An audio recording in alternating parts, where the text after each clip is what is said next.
आप देख रहे हैं लाइव इंडिया हर पल। नमस्कार, आप सभी दर्शकों का लाइव इंडिया हर पल में स्वागत है। मैं हूं आपके साथ पूजा दुबे और झारखंड स्पेशल में आप सभी दर्शकों का स्वागत है। चलिए बात करेंगे सबसे पहले हजारीबाग जिले की, जहां पर हजारीबाग की अंतर्राष्ट्रीय पहचान बन चुकी रामनवमी के बदले स्वरूप पर गहरी चिंता व्यक्त की है। उनका कहना है कि इस धार्मिक और सांस्कृतिक पर्व की मूल भावना धीरे धीरे बदलती जा रही है, जो समाज के लिए एक चिंताजनक यहाँ पर व्यक्त किया है। इस पूरे मामले को लेकर के अगर हम लोग बात करें तो यहाँ पर कई चीज़ों को लेकर के चर्चा यहाँ पर हो रही है। और सबसे पहले अगर हम लोग बता दें कि यहाँ पर वरिष्ठ नेता यशवंत सिन्हा ने एक प्रेस कॉन्फ्रेंस यहाँ पर आयोजित की है और साथ ही साथ उन्होंने क्षेत्र से जुड़े कई गंभीर और ज्वलंत मुद्दों पर अपनी बात रखी है, जिसमें सबसे प्रमुख मुद्दा है हजारीबाग की रामनवमी और उसके बदलते स्वरूप को लेकर के। सुनिए क्या कुछ कह रहे हैं यशवंत सिन्हा।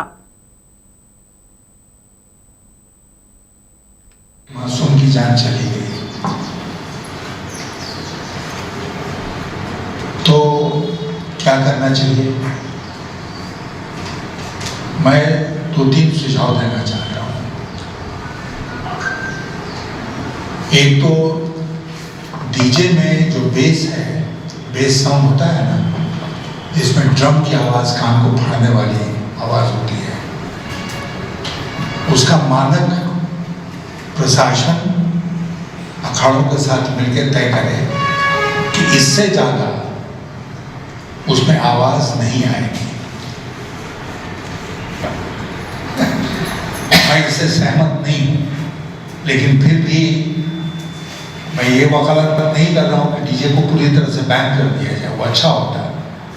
लेकिन मैं एक सुझाव दे रहा हूं कि बेस जिससे ड्रम की आवाज बहुत ज्यादा होती है, उसको निर्धारित कर दिया जाए कि इससे ज्यादा आवाज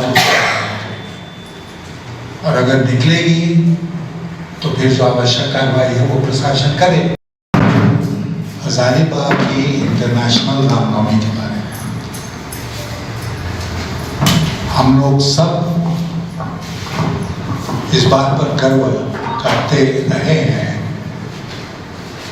कि हजारीबाग की रामनवमी बहुत इंटरनेशनल है, बहुत स्पेशल है और इस तरह की रामनवमी देश में कहीं नहीं मनाई जाती है। देश में नहीं मनाई जाती है तो विदेश में नहीं मनाई जाती है, इसलिए इंटरनेशनल। लेकिन हाल के दिनों में देखा गया कि रामनवमी में बहुत विकृतियां हो रही हैं और आप सब लोग जानते हैं कि मैं धर्म से हिंदू हूँ। मेरा जो निवास स्थल है यहाँ पर, उस परिसर में मंदिर बना हुआ है। देवघर तक जल उठा के गया था, इसलिए धर्म के प्रति मेरी जो आस्था है उसको कोई चुनौती नहीं दे सकता है। लेकिन फिर भी मैं ये कहना चाहूँगा कि जो स्वरूप रामनवमी का हो गया हजारीबाग में, उसमें अगर सुधार नहीं हुआ तो आने वाले दिनों में और मौतें यहाँ पर होंगी। मैंने कुछ डेटा इकट्ठा किया है कि इस बार रामनवमी में घायलों की संख्या 1032 थी। 1032 लोग घायल हुए।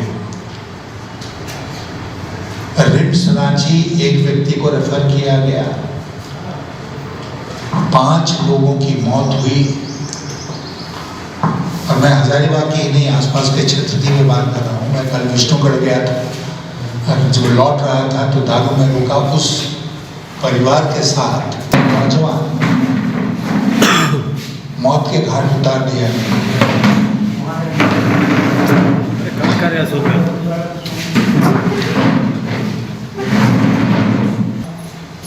हमारे सामने विलाप कर रही थी क्योंकि उसके बाद अब कोई सहारा नहीं बचा।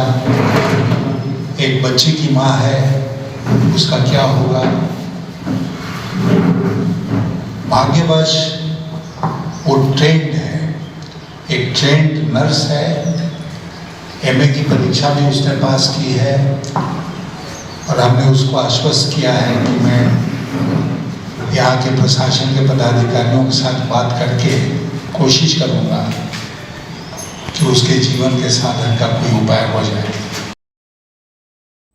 चलिए बढ़ते हैं अगली खबर की ओर और बात करेंगे हजारीबाग के चुरहू की, जहां पर चुरहू स्वास्थ्य केंद्र प्रखंड कार्यालय प्रगति में ही संचालित है, जहां पर चिकित्सा प्रभारी अशोक राम ने अनेकों बीमारियों का ग्रामीणों को सलाह दी और साथ ही साथ विचार विमर्श किया। लोगों को स्वस्थ रहने के लिए स्वच्छता और खाने पीने पर भी अपनी बातों को उन्होंने बताया कि किस तरीके से वह स्वच्छता और साफ खाना पानी से अपनी बीमारियों से दूर रह सकते हैं अलग अलग, और उनका स्वास्थ्य भी अच्छा रहेगा। मैं HPV वैक्सीन के बारे में बात करना चाहता हूँ। उसके पहले कि आपको कुछ जानकारी देना चाहता हूँ। HPV वैक्सीन है क्या? ह्यूमन पेपिलोमा वायरस है। ये वायरस बहुत कॉमन होता है, जो कि जेनेटाइल ऑर्गन से जाके उसके बच्चेदानी और सर्विक्स और माउथ और पैखाना के रास्ते में वो कैंसर का रूप ले लेता है। इसलिए इसका बचाव के लिए सिर्फ और सिर्फ टीकाकरण है, वैक्सीनेशन, जो कि हम चुरचू प्रखंड के और डाड़ी प्रखंड का प्रभारी चिकित्सा होने के नाते मेरा भी उत्तरदायित्व बनता है कि आप सभी को मैं इस बीमारी से बचाव हेतु इसके बारे में बताना मेरा कर्तव्य है। मैं सभी प्रखंड वासियों से निवेदन करता हूँ, जनप्रतिनिधि से निवेदन करता हूँ, सभी मुखिया प्रखंड के जो भी गणमान्य लोग हैं, मैं उनसे अपील करता हूँ कि अपने इस बीमारी से बचाव हेतु अपने बच्चियों को जरूर ये टीकाकरण दिलाएं, क्योंकि एक बार अगर आपका वायरस का एंट्री हो जाने के बाद कैंसर का वो रूप ले लेगा, जो कि जीवन भर उसका इलाज संभव नहीं है। इसके बचाव हेतु सिर्फ टीकाकरण है। इसलिए मैं आप सभी से अनुरोध करता हूँ कि 14 से 15 साल की बच्चियों को आप जरूर से जरूर हमारे स्वास्थ्य केंद्र चुरचू में दें, कारण कि ये हमारे लिए और हमारा भी उत्तरदायित्व है कि आपको इस बीमारी से निजात दिला सकूं, क्योंकि हमारे सामने पड़ोसी राज्य बिहार में करीब 80% का कवरेज वैक्सीन के द्वारा हो चुका है। अतः मुझे सरकार के द्वारा कुछ वैक्सीन मिला है, जो कि मैं चाहता हूं कि आपको दें। तो आप कृपया मेरी बातों को, जो लोग सुने होंगे, कृपया 14 से 15 साल की बच्चियों को जरूर टीकाकरण दिलाएं और कैंसर से निजात दिलाएं। जय झारखंड, जय भारत। धन्यवाद। चलिए बढ़ते अगली खबर की ओर और बात करेंगे बोकारो जिले की, जहां पर बोकारो जिले के बेरमो कोयलांचल स्थित CCL के कथित यहां पर ऑफिसर्स क्लब में राष्ट्रीय कोयलरी मजदूर संघ की CCL यहां पर बैठक हुई, जिस दौरान कोयलरी के कार्यरत मजदूरों की समस्याओं को लेकर के आंदोलन की रूपरेखा तैयार की गई है। दर्जनों वक्ताओं ने अपने संबोधन में कहा, नौकरी तो मिलने की संभावना समाप्त हो गई है, अब तो यहाँ पर ग्रेजुएट और CMPF पर भी अफवाह हो रही है। भारत सरकार ने मजदूर कानून लाया है। उस मजदूर कानून में बहुत विसंगत किया। उसमें जुडिशियल पावर को मजदूरों के हक में जो न्यायिक अधिकार है उन अधिकारों को पूरी तरह से कुचल दिया है। तो इस पर हम लोग समीक्षा कर रहे हैं। बहुत जल्दी हम लोग बैठक करने जा रहे हैं 1-1.5 महीना के अंदर, और उस बैठक का मुख्य उद्देश्य होगा कि जो न्यू लेबर कोड लेकर के भारत सरकार है उसका विरोध करना, और उसकी ज़रूरत पड़ेगी तो पूरे देश में जो हमारे संगठन हैं, हमारे अनुषांगिक संगठन हैं या हमारे सहयोगी संगठन या हमारे मित्र संगठन, उन सब लोगों को लेकर के देशव्यापी। सबसे पहला तो सर विकट परिस्थिति ये है कि इसमें मान ही नहीं रहा है सरकार। आपके पास उतना काउंटिंग नहीं है तो आपको बैठने तो देना ही है उसमें बैठक में अपना। नहीं, ऐसी कोई बात नहीं है। हम लोगों के पास सारी काउंटिंग है और सब जगह बैठते हैं। भारत सरकार के लेबर मिनिस्ट्री में भी बैठते हैं। ये कोयला वाला में केस चल रहा है, इस केस के चलते फेडरेशन का केस कलकत्ता में हम लोग लड़ रहे हैं। उस केस का निर्णय आने वाला है।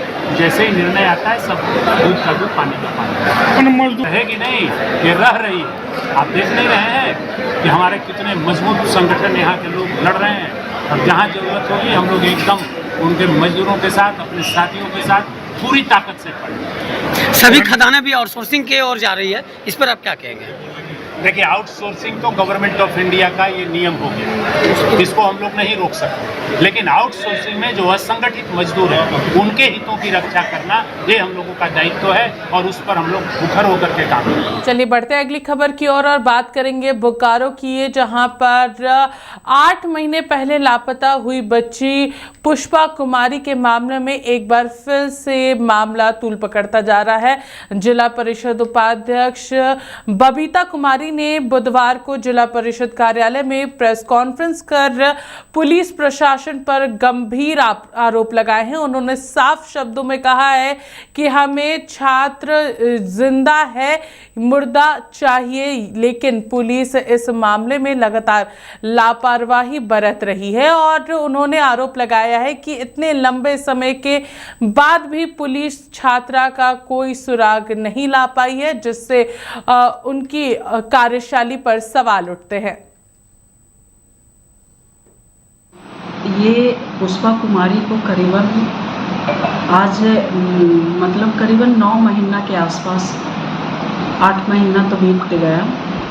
तो कहना है कि ये जब एसपी साहब के संज्ञान में मेरे माध्यम से हम ये पुष्पा कुमारी को माँ के साथ एसपी साहब के यहाँ करीबन 1.5 महीना पहले ये संज्ञान में दिए।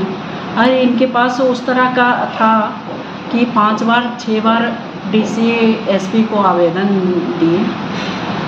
उसके बाद उनको करना चाहिए था कि जो हमारा उच्च न्यायालय नार्को टेस्ट के लिए आदेश दिए, वो नार्को टेस्ट ना करवा करके उस जो इनका अभियुक्त जो था उनको ना पकड़ करके इन लोग को ले जा करके हरास कर रहा था, मारपीट। और इतना ही नहीं, रेखा देवी को नहीं, रेखा देवी का रिश्तेदार जो लोग इनको घर से जो ताल्लुक़ रखते थे उन लोग को थाना में ला करके उनके साथ मारपीट किया जा रहा है, हरास कर दिया जा रहा है कि ताकि ये केस खोज छानबीन ना करके इनको मतलब मुंह मारपीट करके मुंह बंद करवाने के लिए ये हमारे थानेदार और एसपी साहब का रवैया है। हम लोग तो ये कहाँ से क्या करेगी, थानेदार को क्या पैसा देगी, इनका तो खाने का अपना नहीं जुट रहा है तो थानेदार को क्या देगी। आइए हमारे एसपी साहब छानबीन ना करके उनको मुंह बंद करवा रहे हैं, मारपीट करके। मतलब वो बेरहमी तरह से इनको पीटा गया है कि वहाँ रांची में एडमिट होना पड़ा और उनका इलाज चल रहा है। हम लोग तो हाई कोर्ट में वो चीज़ भी दस्तावेज क्या है सच झूठ, कोई अपना माथा फोड़ करके जाएगा, चोट पहुंचा करके जाएगा डॉक्टर के पास। ये तो रवैया है हमारे पुलिस कप्तान एसपी साहब। क्या इनको पर क्या हम लोग विश्वास करेंगे? यहाँ की माता बहना जितने भी लोग महिला लोग हैं इन पे क्या मतलब कि मतलब इस पूरे रवैया प्रकरण में जताया। पुलिस पर से भरोसा आप लोग का उठ गया है? बिल्कुल, खास करके ये जो हमारे एसपी साहब हैं, ये अपना क्या चीज़ का इनको घमंड है, अहम है। अरे एक महिला को, हम एक महिला के लिए, एक बेटी के लिए, न्याय के लिए उतरे हैं। हम अपने आप को बचाने के लिए थोड़े हम कभी एसपी के यहाँ दरवाज़ा खटखटाएं या फ़ोन किए। एक बेटी को न्याय दिलवाने के लिए हम दरवाज़ा उनका ऑफिस तक पहुँचे। मतलब आप लोग क्या करेंगे? हम लोग नहीं, दम आंदोलन करेंगे जब तक इनका पुष्पा कुमारी को या तो जीवित या मृत्यु जो भी है वो, जब तक मेरा ये लड़ाई जारी रहेगा, जब तक ये ढूंढ करके नहीं निकालेंगे तब तक ये मेरा जारी रहेगा आंदोलन। मेरा चाचा को वो लोग बुलाया था थाना पर, घर जाके उसको पेपर दिया और बोले कि आपको उपस्थित नहीं होने से वारंट हो जाएगा। फिर वारंट का कागज भी दे दिया तो चाचा आ गया। तो आने के बाद उन लोग पूछताछ क्या करेगा, वो उल्टा दूसरा तरफ से घूमा रहा था कि उसका बेटी के साथ थी कि उसके मम्मी के साथ थी। अब बोलिए, नहीं बोलेगा तो पूरा मारेंगे। क्या बोले सर, आपके साथ गंदा गाली भी पूरा दे रहा था चाचा को। तो हमको तो चाचा नहीं बोले, उसके पापा को बोल दिए। उसके बाद हम वहाँ से निकल गए थाना से। फिर उसको पापा को भी निकला दिया बड़ा बाबू, बोले यहाँ आपका क्या काम है, जाइए हाईकोर्ट जाइए, यहाँ पे कुछ काम नहीं है, यहाँ से आप भाग जाइए। फिर चाचा को मारपीट, पहले इतना मारा था उसका अभी एक्सेल ले लिया मारपीट में। हाथ में काम नहीं कर रहा है, दाहिना हाथ में। उससे इलाज किए, कल 3 रोज वहाँ रांची में जाके इलाज किए, कल घर आया है मेरा चाचा। पर क्या बोलना चाह रहा था परिवार? मैंने आखिर क्या बोलना चाह रहा? परिवार हमको यही बोल रहा था कि तुम्हारा बेटी खोज रहे हैं, लेकिन अभी तक पूछो तो उन लोग पता नहीं, सिर्फ दूसरा तरफ सब घुमा रहे हैं। मेरा मेहमान लोग को परेशान कर रहे हैं वो लोग। मतलब क्या घुमा रहा है? बोल रहा है कि उसका मामी उसका पास है, उसी के चलते उसका बेटी गया हुआ है। मेरा बेटी हमको कितना अच्छा से हम उसको भेजे कि बेटी, बोले माँ हम ऑनलाइन कराने के लिए जा रहे हैं DA पार्ट 1 में, हमको पैसा दे के जाए। फिर हम दूसरे घर मजदूरी करने के लिए जा रहे थे, उसी का घर से पैसा ला दिए बेटी को और हम भेजे ऑनलाइन करने के लिए, और वापस मेरा बेटी नहीं आया। तो थाना प्रभारी क्या बोल रहा है कि आप ही आपका बेटी को रखी है? उन लोगों का कहना है मतलब दिनेशवा को बचाने के चक्कर से जो किया दिनेशवा किया है। क्यों बचाना चाहते हैं? पुलिस प्रशासन दिनेशवा को बचाने के चलते हमको दूसरा चक्कर में घुमा रहे हैं। मतलब काहे घुमाना चाहता है? दिनेश को काहे बचाना चाहता है? देखिए सर, हम तो गरीब आदमी, हम प्रशासन को पैसा नहीं दे पाए, उसी के चलते आज प्रशासन हमको ऐसा कर रहे हैं। वो पैसा जीत दिया है, इसीलिए उसको बचा रहे हैं। उसका सब कुछ रिकॉर्डिंग मिल रहा है, लेकिन अभी तक उसको हिरासत में। जैसा बच्चा है उन लोगों का, वैसा उन लोग बुला रहे हैं लाड प्यार से, और वहाँ थाना में बैठा के उन लोग छोड़ दे रहे हैं। फिर मेरा मेहमान लोग को घुसा रहे हैं और मेरा मेहमान लोग को मारपीट कर रहे हैं। एक चीज बताइए, इतना देर बीत गया, आपको क्या लग रहा है? बेटी जिंदा है? हम कैसे, वो तो हम नहीं जान पा रहे हैं सर कि मेरा बेटी कहाँ है, क्या हुआ, वो हम तो जान नहीं कर रहे। तो क्या बोले, प्रशासन अभी तक हमको कुछ पता दे सकते तब न सर। तो फॉर्म भरने निकली थी, उसका कोई संपर्क हुआ, कोई फोन वगैरह कहीं कुछ आया? नहीं, वो बच्ची गांव वाले बच्ची लोग से बोले हम जाएंगे, वो अपना साथी लोग के साथ कहीं फोन नहीं किया था। देखिए, आप जानते हैं कि एक मैटर है जिसमें पूर्व में हम भी हाई कोर्ट में उपस्थित हुए थे पर्सनली, जो कि एक लापता लड़की से रिलेटेड मैटर है, जिसमें अनुसंधान अभी चल रहा है। पिंडरा जोड़ा का मैटर है। उसी मैटर में कोर्ट के द्वारा हमसे भी तलब कर पूछताछ की गई थी कि आखिर पुलिस क्या कर रही है अनुसंधान में, और कोर्ट को जो है डिटेल एफिडेविट के फॉर्म में हमने फाइल भी किया था कि इन्वेस्टिगेशन में क्या क्या हुआ है और आगे क्या क्या हमारा प्लान ऑफ एक्शन है। तो उसी में जो है पूछताछ इधर उधर करते हुए एक व्यक्ति पर पुलिस को कुछ लगा कि इनसे कुछ वैल्यूएबल इन्फॉर्मेशन मिल सकती है, तो उनको पूछताछ के लिए थाना लाया गया था और थाना पूछताछ के बाद उनको छोड़ दिया गया। तो वो व्यक्ति के द्वारा जो है कोर्ट में फाइल किया है कि उनके साथ मारपीट हुई है। तो अब उसी संदर्भ में कोर्ट ने संज्ञान लेते हुए डीजीपी मैम को इसी के थ्रू जुड़ने बोला था। तो अभी ये क्योंकि मैटर अभी आया ही है शाम में हमारे भी संज्ञान में, तो इसमें हम भी देखेंगे इसमें ऐसा क्या हुआ है, जो वो बोल रहे हैं उसमें कितना सच है, जो व्यक्ति ने आरोप लगाया है। यदि होगा ऐसा सच तो जाहिर सी बात है जो लापरवाही जिनकी तरफ से भी होगी उस पर कार्रवाई की जाएगी। सर आपको कुछ कोर्ट के द्वारा निर्देश दिया गया ऐसा?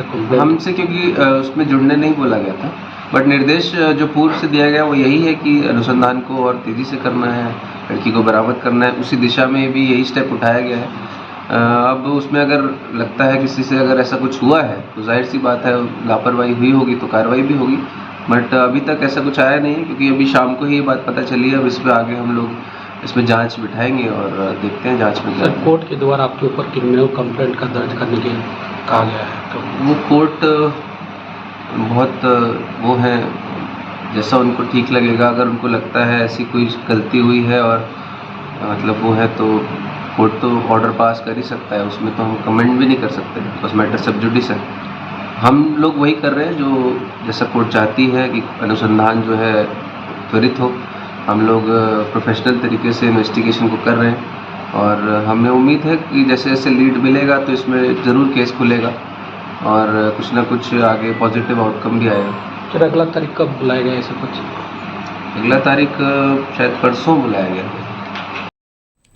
चलिए बढ़ते हैं अगली खबर की ओर और बात करेंगे बोकारो जिले की, जहां पर अवैध कोयला और बालू को लेकर के बोकारो एसपी वसूली कर रहे हैं। ये आरोप जो है यहां पर बबीता कुमारी ने लगाया है, जो कि जिला परिषद की उपाध्यक्ष। बता दें कि बोकारो जिला परिषद उपाध्यक्ष बबीता कुमारी ने पुलिस प्रशासन पर गंभीर आरोप लगाते हुए जिले में अवैध कोयला और बालू के अवैध कारोबार में पुलिस की संलिप्तता का दावा किया है। उन्होंने एसपी पर भी गंभीर आरोप लगाए हैं और कहा है कि अवैध वसूली का सीधा सीधा आरोप जो है उनके ऊपर लगाया है और कहा है कि प्रशासन की लापरवाही से जिले में अपराध और लूटपाट बढ़ती जा रही है।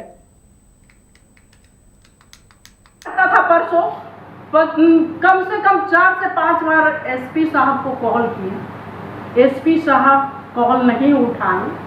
आप कहते हैं कि क्यों इतना दिन बाद? आदमी को जब सर से ऊपर जाता है ना, तब आदमी को ये कहता है कि किसी भी सरकारी पदाधिकारी द्वारा जनप्रतिनिधि को बार बार कॉल करना, कोई भी ऑफिसर का आप फोन नहीं उठा रहे हैं, तो ये मेरा ना केंद्रीय सिविल सेवा नियम 1964 के नियम 301 के 2 में, 301 के 2 में और 3A के 3 में और 33A का उल्लंघन है।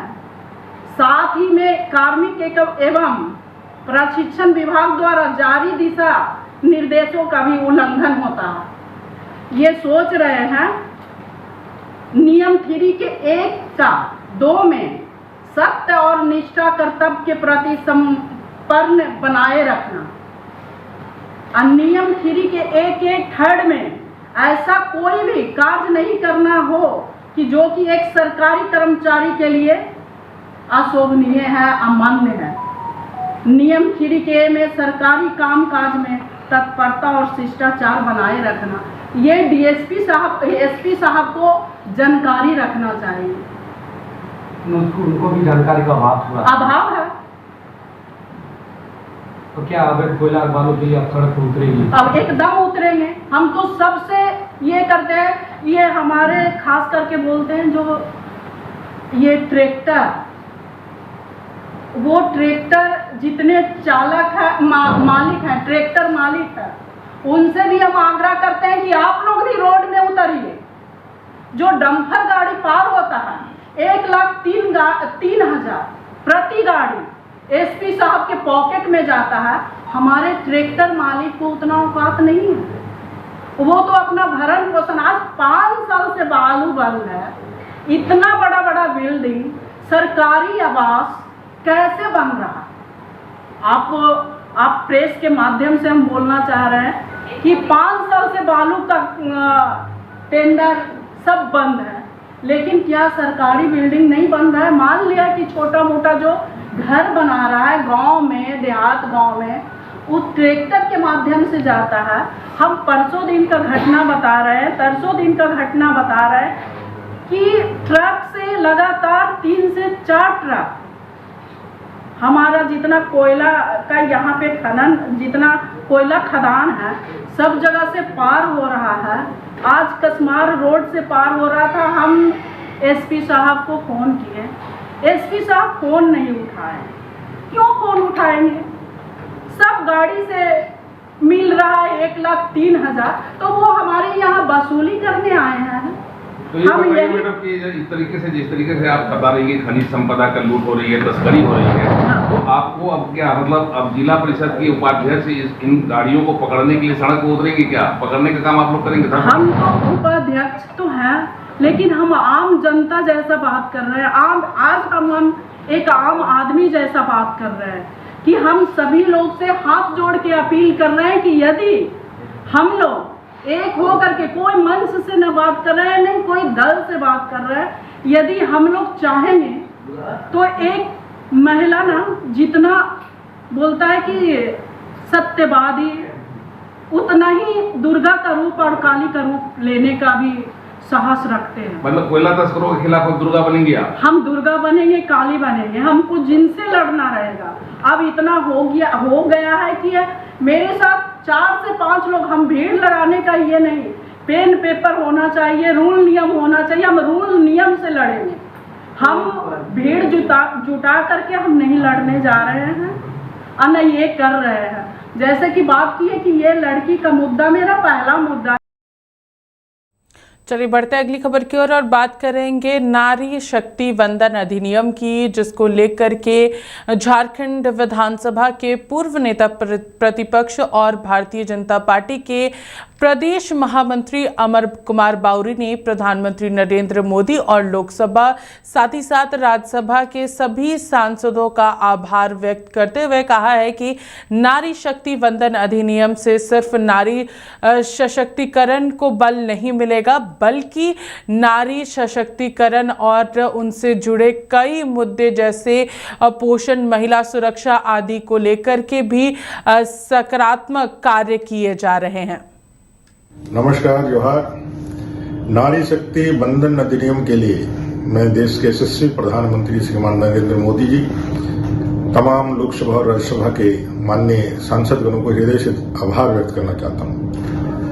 नारी हमारे जीवन की एक मुख्य आधार है और भारतीय संस्कृति में यह हमारी मेरुदंड के रूप में स्थापित है।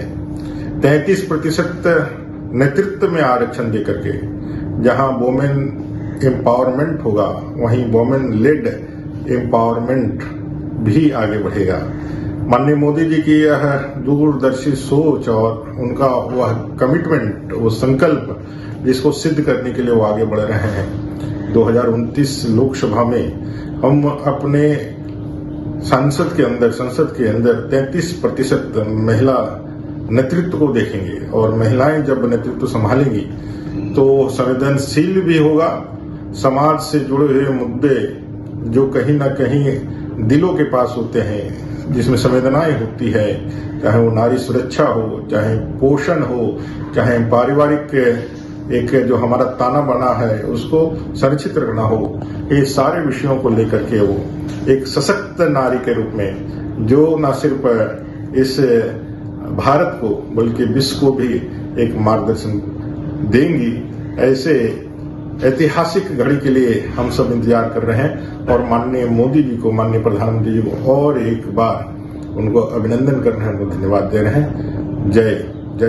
चलिए बढ़ते हैं अगली खबर की ओर और बात करेंगे पाकुड़ जिले की, जहां पर सरकार खुद नियमों के खिलाफ कार्य करती है, लेकिन अफसोस की बात है सरकार को सज़ा देने वाला कोई नहीं। लेकिन एक आम इंसान से अगर गलती हो जाए तो तुरंत प्राथमिकी को जेल जाना पड़ता है। मामला सदर प्रखंड कैंपस में चल रहे पीसीसी रोड निर्माण कार्य का है, जहां योजना से संबंधित कोई बोर्ड नहीं था और ना ही विभागीय कोई अधिकारी ना ही अभियंता मौजूद थे। वहीं सड़क किनारे में मिट्टी फैली हुई थी और साथ ही यह कार्य जो है वो बच्चों से कराया जा रहा था। सूचना मिलते ही चिल्ड्रन लाइन की टीम जो है वो वहां पर पहुंची और बच्चों से पूछताछ कर सख्त निर्देश देकर वापस घर भेजने का कार्य किया। वहीं बालू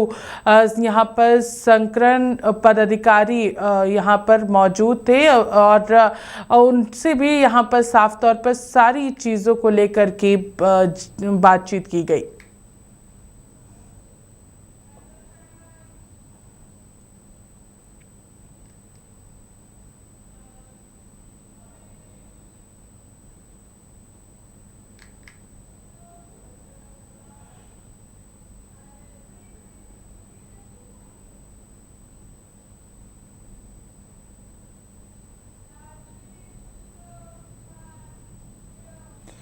चलिए बढ़ते अगली खबर की ओर और बात करेंगे। भारतीय जनता पार्टी ने बोकारो और हजारीबाग ट्रेजरी घोटाले को लेकर के हेमंत सरकार पर तीखा हमला बोला है। भाजपा प्रवक्ता अजय शाह ने कहा है कि यदि इस पूरे मामले की निष्पक्ष और गहन जांच कराई जाए तो कई यहाँ पर लोग जो है वो यहाँ पर फंसेंगे और साथ ही साथ प्रभावशाली और सफ़ेद पोश चेहरों का पर्दाफाश हो जाएगा। अजय शाह ने आरोप लगाया है कि ट्रेजरी घोटाले जितना यहाँ पर साधारण दिख रहा है, वास्तविकता में उतना ही जटिल और संगठित है। और उन्होंने ये भी कहा है कि बोकारो में गिरफ्तार कौशल पांडे लंबे समय तक वरिष्ठ पुलिस अधिकारियों का करीबी रहा था। यही कारण है कि उसे पूर्व डीजीपी द्वारा मेहनत और लगन के लिए सम्मानित भी किया गया था। आज आप सभी के बीच प्रेस वार्ता में मंच पर उपस्थित पार्टी के प्रदेश प्रवक्ता प्रखर वक्ता श्रीमान अजय शाह जी मंच पर उपस्थित है। मैं उनका इस मंच पर स्वागत अभिनंदन जोहार करता हूं और उनसे आग्रह करता हूं कि आज की इस प्रेस वार्ता में अपनी बातों को रखें। बहुत बहुत धन्यवाद अशोक जी। सभी मीडिया के भाइयों बहनों का नमस्कार, प्रणाम, जोहार। आज हम बोकारो में जो ट्रेजरी घोटाला हुआ है और जो जिलों में हुआ है उस पर इस प्रेस वार्ता को हमने बुलाया है। जैसा कि हम देख सकते हैं कि जब से हेमंत सोरेन जी की सरकार बनी है तब से यहां पर जो वित्त व्यवस्था है, जो फाइनेंशियल मैकेनिज्म है, उसमें अलग ही गड़बड़ झाला देखने को मिल रहा है। आमतौर पर जब एक आम आदमी अपने पैसों को सुरक्षित रखना चाहता है तो वो उसको कई जगह पर रखता है। कई बार उसको बैंक्स में रखता है, लॉकर में रखता है, गोल्ड खरीदता है, लैंड खरीदता है, किसी जगह सेफली रखता है। लेकिन ऐसा समझा जाता है कि अगर आपका पैसा गवर्नमेंट की ट्रेजरी में है, राजकोष में है, तो वह विश्व का सबसे सुरक्षित राजकोष माना जाता है। लेकिन वर्तमान में हेमंत सोरेन सरकार में राजकोष पर ही कई बार नहीं, हर बार सुनने को मिलता है कि कुछ ना कुछ जो डाका है वह राजकोष में ही पड़ रहा है। मैं आपको याद दिलाना चाहूंगा कि 2024 में झारखंड के ऊर्जा विभाग से 100 करोड़ रुपए की फर्जी निकासी की गई और लगभग 300 से ज्यादा अकाउंट में 100 करोड़ को ट्रांसफर किया गया। अभी भी उसकी इंक्वायरी चल रही है। फिलहाल सीआईडी, एसीबी, कई एजेंसी में इसकी इंक्वायरी चल रही है। फिर हमने देखा कि 2024 में ही झारखंड का जो पर्यटन विभाग है, उस पर्यटन विभाग से 10 करोड़ रुपए की निकासी अवैध रूप से की गई, फिर से ट्रेजरी से। इसके बाद 2023 में बहुत ही अजीब सी घटना हुई, जहां पर जो पीएचडी डिपार्टमेंट है, पेयजल स्वच्छता विभाग, वहां से संतोष कुमार नामक एक कैशियर ने 23 करोड़ रुपए विड्रॉ किया और 23 करोड़ रुपए पहले अपनी वाइफ ललिता सिन्हा अपनी कंपनी रॉकडेल कंस्ट्रक्शन में ट्रांसफर किया। उस समय हमने कहा था कि संतोष कुमार एक कैशियर 23 करोड़ रुपए की निकासी नहीं कर सकता, क्योंकि 23 नहीं, वह बाद में 60 करोड़ की निकासी भी करने वाला था, लेकिन वह पकड़ा गया। यानी एक कैशियर के लिए यह संभव नहीं है कि वो 100 करोड़ की निकासी कर पाए, और इसमें कई बड़े सफेद पोस्ट चेहरे यहां पर हैं। बाद में मालूम चला कि संतोष कुमार अचानक से ईडी कार्यालय गया, ईडी के अधिकारियों पर झूठे आरोप लगाए, और फिलहाल वो मामला हाईकोर्ट ने सीबीआई को सौंप दिया है। यानी संतोष कुमार के वक्त भी हमने कहा था कि एक कैशियर, अकाउंटेंट लेवल का अधिकारी इतनी बड़ी निकासी नहीं कर सकता है, और बाद में हमारी बात सच साबित हुई। अब हम बोकारो की बात करते हैं। बोकारो में कौशल पांडे नाम का एक व्यक्ति जो है वह यहां का संतोष कुमार है। कौशल पांडे वहां के कांस्टेबल उपेंद्र सिंह के नाम पर एक फर्जी, उपेंद्र सिंह जो कि जरा सा कोई बात करे, शांत रहिएगा प्लीज। बोकारो की जो घटना हुई है, बोकारो में एक कांस्टेबल उपेंद्र सिंह जो कि रिटायर्ड कर जाते हैं, रिटायरमेंट के बाद उनके नाम पर 2016 में रिटायर कर जाते हैं, और कौशल पांडे उनके नाम पर जो रिटायरमेंट एज है उसको एक्सटेंड कर देता है। यानी कि वो रिटायर कर चुके हैं, पर एडिट कर देता है कि वो रिटायर नहीं कर, अभी भी सर्विस में यह आदमी है। और उसके बाद उसका सैलरी कहां निकाली जाएगी, तो सैलरी निकालने के लिए अपनी वाइफ के नाम जो अनु पांडे है उसके नाम का अकाउंट वहां डालता है, और पिछले 25 महीनों में 63 बार, 25 महीने 63 बार थोड़ा थोड़ा करके टोटल जो है 4.5 करोड़ रुपए उसने वहां से निकाल लिए। और इसके बाद मालूम चल रहा है कि हजारीबाग में 15 करोड़ रुपए निकाले गए। हमारे सोर्सेस कह रहे हैं कि हजारीबाग में 14 नहीं, जब बल्कि लगभग 100 करोड़, 92 करोड़ का फिगर आ रहा है, जिसको छिपाया जा रहा है। और ऐसा ही कुछ बहुत ज्यादा फिगर गढ़वा साहेबगंज से भी आ रहा है। अब इस पूरे प्रकरण में हमारे कुछ सवाल है सरकार से, जो कि इशारा करेंगे कैसे इस घोटाले में बहुत बड़े बड़े चेहरे लिप्त हैं। सबसे पहली बात तो यह है कि बताया जा रहा है कि जो अकाउंटेंट है कौशल पांडे, उसने ई कुबेर जो पोर्टल है उसमें बड़ी आसानी से एक कांस्टेबल के डेट ऑफ बर्थ को एडिट कर दिया। ऐसा एक कांस्टेबल के लिए संभव नहीं है कि ई कुबेर, जिसको झारनेट कंट्रोल करता है, जैप आईटी भी इसमें स्टेक होल्डर है, इसको इतनी आसानी से एक accountant date of birth edit नहीं कर सकता है, नंबर 1। नंबर 2, कॉमन सेंस की बात है। उपेंद्र सिंह नाम का जो कांस्टेबल है, उपेंद्र सिंह नाम का कांस्टेबल जिसके नाम से बनाया गया है, उसके नाम का पैसा किसके अकाउंट में जा रहा है? अन्नू पांडे। यानी कि 63 बार नाम देवेंद्र सिंह, सैलरी देवेंद्र सिंह की, और किसके अकाउंट में ट्रांसफर हो रहा है? अन्नू पांडे। ये दूर दूर तक संभव नहीं है। मैं भी भारत सरकार का एम्प्लॉय रहा हूं, इनफैक्ट ऑडिट डिपार्टमेंट में ही। एसबीआई का या जो भी पीएसयू है उसका कंप्लीट कंट्रोल रहता है सैलरी पे कि किसके नाम पे अकाउंट है, उसी के नाम पे पैसा जाए। और 63 बार नाम मिसमैच बैंक नहीं पकड़ पाया।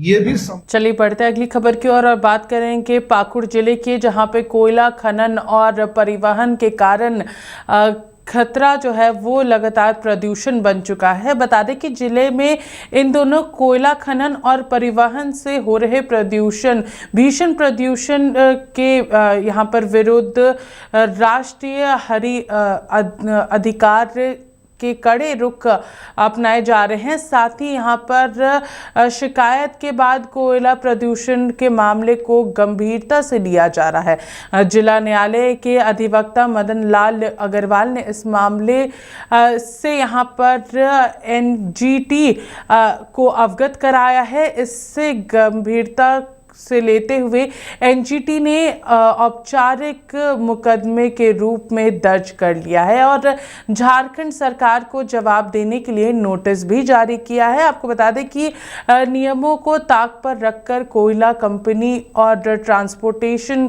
के द्वारा परिवहन किया जा रहा है, जिससे पर्यावरण को काफ़ी खतरा हो रहा है। धूल में कोयले के अंश के कारण लोगों के सीने में बीमारियां भी हो रही है और साथ ही साथ खेतों में भी प्रभाव पड़ने लगा है। आम जनजीवन भी काफ़ी ज़्यादा अस्त व्यस्त हो चुका है। काफ़ी ज़्यादा दिक्कतों का सामना आम लोगों को करना पड़ रहा है, जिस पर जिला प्रशासन पूरी तरीके से मौन है।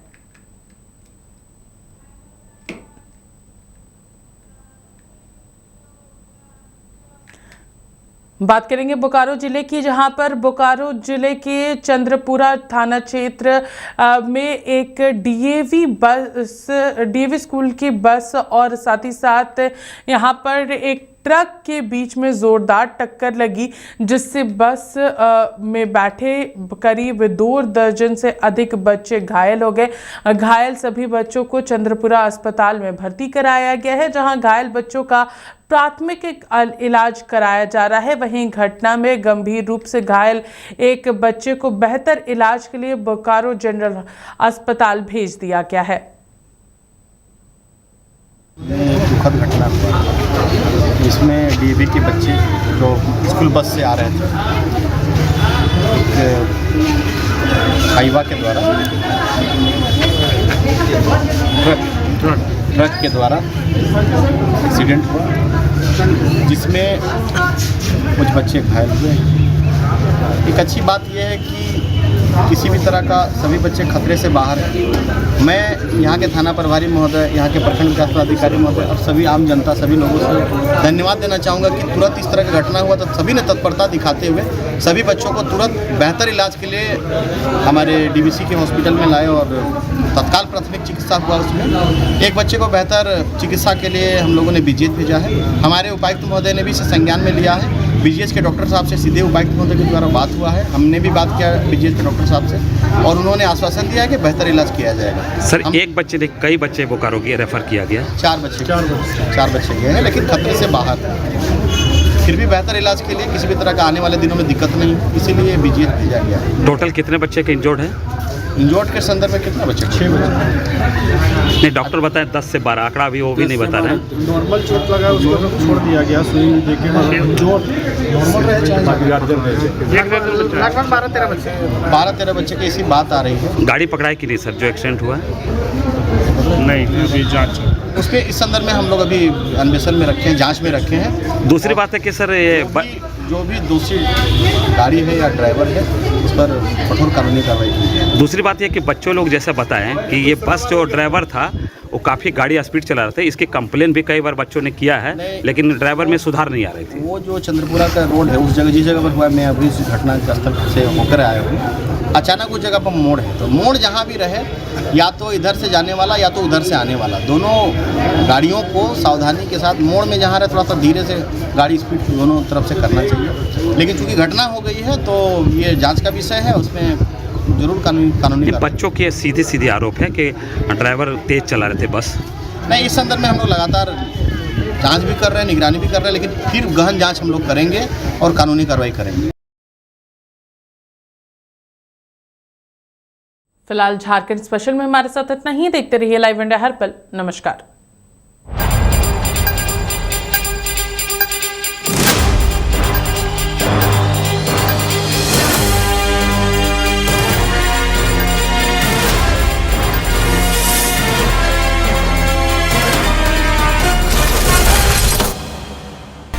आप देख रहे हैं लाइव इंडिया हर पल।